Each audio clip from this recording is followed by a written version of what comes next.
Hey les bang, j'espère que vous allez bien, en tout cas moi ça va nickel. On se retrouve aujourd'hui pour les quarts de finale de cette Coupe du Monde des clubs avec 4 rencontres très intéressantes avec 2 chocs européens et 2 rencontres entre Palmeiras et Chelsea et Fluminense et Al Hilal, le club saoudien. Les 2 chocs européens sont le Paris Saint-Germain contre le Bayern de Munich, énorme affiche, et le Real Madrid contre Dortmund qui avait été une finale de la Champions League il y a 2 saisons. Tout se déroulera entre le 4 et le 5 juillet. En tout cas, n'hésitez pas à venir nous rejoindre sur le site VIP et les réseaux sociaux. Tout est à l'écran et en description. N'hésitez surtout pas à mettre vos pronostics, vos critiques positives ou négatives, votre petit pouce qui va bien pour faire monter la vidéo le plus haut possible. Et n'oubliez surtout pas de nous rejoindre. On est au-delà des 19 600. Merci encore. On attaque avec Fluminense contre Al Hilal. Le club brésilien a réussi l'exploit de sortir l'Inter de Milan sans prendre de but, même s'ils ont subi en seconde mi-temps.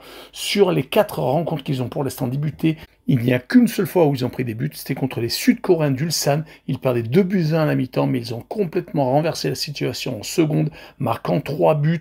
Ils ont fait donc 0-0 contre Dortmund et 0-0 contre Mamelodi, le club d'Afrique du Sud. Puis, ils ont donc sorti les Italiens de l'Inter de Milan. Ils vont jouer contre une équipe de Al Hilal qui montre que l'Arabie Saoudite a un super niveau. Ronaldo n'avait peut-être pas si tort que ça. Il comparait l'Arabie Saoudite à la Ligue 1 et il trouvait que la Ligue 1 était largement en dessous. Et quand on voit qu'ils sont encore invaincus dans cette Coupe du Monde des clubs, ont rencontré le Real faisant un but partout, on fait 0-0 contre Salzbourg, le club autrichien, ont battu Pachuca, le club mexicain, pour arriver en 8e de finale, en plus sans prendre de but. Ils ont ensuite sorti quand même Manchester City en prolongation, 4-3. Ils étaient menés, ont renversé la situation, ont finalement été rejoints pour remporter la décision en prolongation, 4-3 avec des anciennes connaissances, Malcolm qui jouait à l'époque au Girondins de Bordeaux, et bien entendu Koulibaly qui joue à Naples. On n'oubliera pas Milinkovic, Savic et également Renan Lodzi qui avait joué à l'Olympique de Marseille. Mon pronostic sera à 1 but partout entre les 2 formations avec Al Hilal qui est légèrement favori et le away no bet et le match nul à rembourser 6 victoires du club saoudien et une cote à 1,92. Et on poursuivra avec le deuxième club brésilien Palmeiras contre Chelsea. Les Blues sont donc qualifiés pour ces quarts de finale, essayant de rattraper une saison qui est déjà riche en événements. Rappelons qu'ils ont remporté la C4, donc l'Europa League Conférence. Ils ont réussi à se qualifier également pour la Champions League via la Première Ligue. Lors de cette édition, ils ont quand même perdu un match en phase de groupe. C'était contre Flamengo, un autre club brésilien, 3-1. Ils avaient également réussi à étriller Tunis, l'Espérance avait pris 3-0. Ils avaient battu Los Angeles FC, le club de Lloris et de Giroud, 2-0. Et ils ont réussi à s'imposer après prolongation contre les Benfiquistes, 4-1.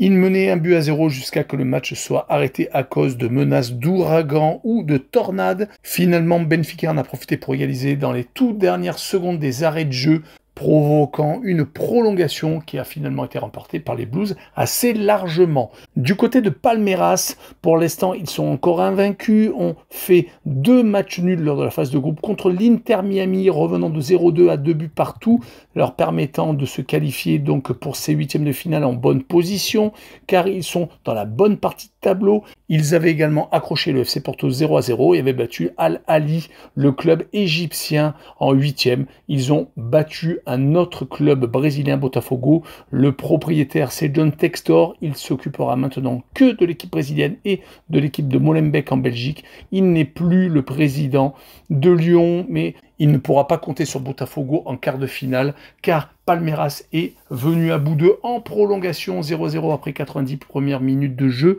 Puis ils ont marqué après 10 minutes de jeu dans la première prolongation.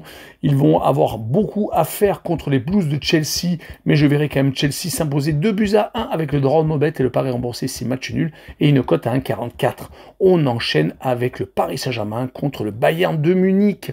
Les Parisiens sont un des favoris de cette Coupe du Monde des clubs après avoir gagné la Champions League. Ils veulent faire coup double et être le premier club français à gagner une Coupe du Monde, car c'est la première édition.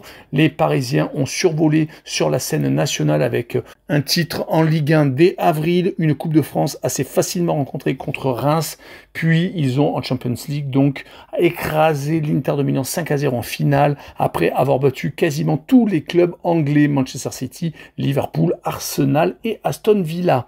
Pour leur parcours en phase de groupe, ils ont quand même été battus une fois par le club brésilien de Botafogo. John Textor en a parlé pendant très longtemps. Mais le nouveau champion d'Europe s'est rattrapé contre les Seattle Sounders, gagnant 2-0. Ils n'ont pas tremblé. D'ailleurs, sur les 4 rencontres qu'ils ont disputées pour l'instant, il n'y a qu'une seule fois où ils ont donc été surpris. Sinon, les 3 autres rencontres, ils se sont baladés contre l'Atlético 4-0, contre Seattle, donc il n'y a pas eu de photo, et également contre l'Inter Miami en 8e de finale. L'équipe de Messi a pris 4-0, donc ils sont bien entendu toujours avec des certitudes et avec beaucoup de confiance. Mais en face, attention, le Bayern de Munich va se présenter. Les Bavarois, après leur titre de champion d'Allemagne, veulent rattraper leur saison européenne, où l'Inter de Milan a stoppé leur aventure. Ils veulent remporter la première Coupe du Monde des clubs comme le Paris Saint-Germain. Ils ont marqué 10 buts lors de leur premier match contre les Néo-Zélandais d'Auckland, ont réussi à battre Boca Juniors de justesse, puis ont perdu lors des matchs des coiffeurs contre Benfica leur première place. Ils vont malheureusement donc jouer un gros morceau en quart de finale. En 8e, ils ont réussi à battre Flamengo, mais cela a quand même été compliqué, ne gagnant que 4-2. Même si le score est flatteur, les Brésiliens n'étaient pas si loin que ça à un moment donné. En tout cas, on n'oubliera pas que la seule confrontation entre les Parisiens et les Bavarois cette saison a été en Ligue des Champions et le Bayern de Munich s'était imposé à la maison seulement 1-0, mais le Paris Saint-Germain est totalement différent maintenant. Sur ce match-là, je vois une victoire des Parisiens 3-2 et je verrai le Doran en bête et le pari remboursé 6 matchs nuls avec une cote à 1,66. Et on finira avec le Real Madrid contre Dortmund. Le Real a récupéré Mbappé qui a joué la toute fin de rencontre contre la Juve. Ils n'ont pas vraiment eu besoin de forcer leur talent car la Juve est un petit peu en bout de course. Ils avaient pris 5 buts, les Juventini contre Manchester City lors de la dernière journée de phase de poule et ils ont donc perdu que 1-0 mais ont quand même été éliminés sans vraiment lutter. Tant mieux car Mbappé n'est pas encore en forme. Rappelons que lors de la phase de groupe, le Real Madrid a gagné contre Salzbourg 3-0. 3-1 contre Pachuca, le club mexicain, et avait fait match nul contre Al Hilal lors de leur entrée en lice. Ils vont avoir peut-être un peu plus fort à faire contre Dortmund, qui n'a pas perdu, qui a fait 0-0 pour son entrée en lice contre Fluminense, puis qui a enchaîné 3 victoires consécutives contre Mamelodi, le club d'Afrique du Sud, 1-0 contre les Sud-Coréens pour se qualifier pour ces 8e, et ils ont réussi à s'imposer contre Monterrey, 2-1, mais s'étant fait quand même peur en deuxième mi-temps. Le club de Sergio Ramos a lutté jusqu'au bout, le défenseur espagnol étant même à 2 doigts d'égaliser en toute fin de rencontre.